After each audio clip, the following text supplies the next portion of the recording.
the local DA stuff, the Fani Willis.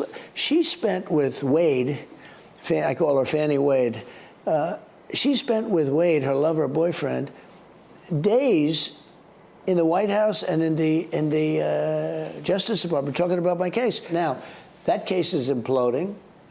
She should never be allowed anywhere near a case, in my opinion. Some of the charges have been thrown out. Well, yeah, 10 charges have been thrown out. A lot of them have been thrown out. It's a fake case.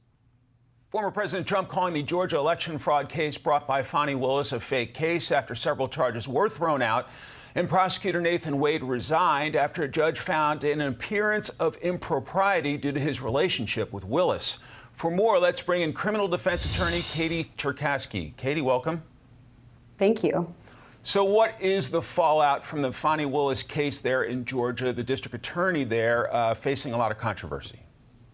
Well, I think that the prosecution has been completely delegitimized at this point, even though it is still proceeding. When you're defending cases criminally, it's about the battles that you can win along the way. Sometimes it's difficult to get a complete dismissal. I think that the judge could have actually disqualified her. I think he would have been upheld on appeal if he had gone that route, but he seemed to feel constrained by the case law in making that decision. From Judge Scott McAfee, quote, reasonable questions about whether the district attorney and her hand-selected SADA testified untruthfully about the timing of their relationship further underpin the finding of an appearance of impropriety and the need to make proportional efforts to cure it.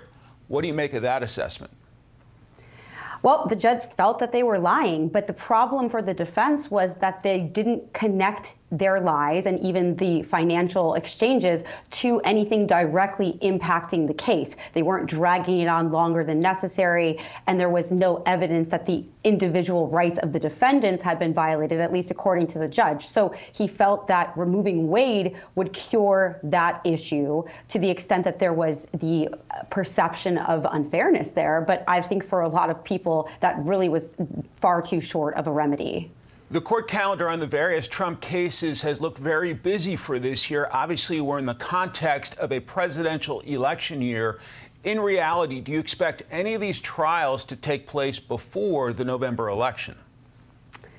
I personally don't. I never have expected them to go before the election if Trump doesn't want them to. A criminal defendant has a significant right to ensure they have sufficient opportunity to prepare for trial. These are very complex, unprecedented types of cases. And as we've seen, there's been many issues that have popped up, which happens in all criminal litigation, all litigation generally. So not surprising whatsoever. I would be very surprised if these cases made it to a verdict before the election.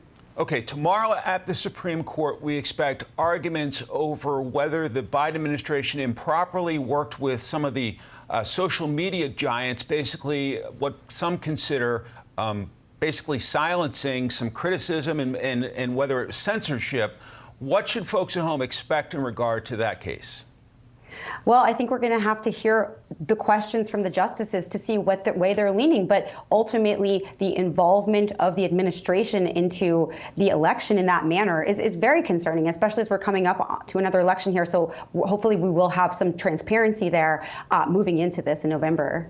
Katie Cherkasky, thank you so much for your time and your analysis today. Thank you. I'm Steve Doocy. I'm Brian Kilmeade. And I'm Ainsley Earhart. And click here to subscribe to the Fox News YouTube page to catch our hottest interviews and most compelling analysis.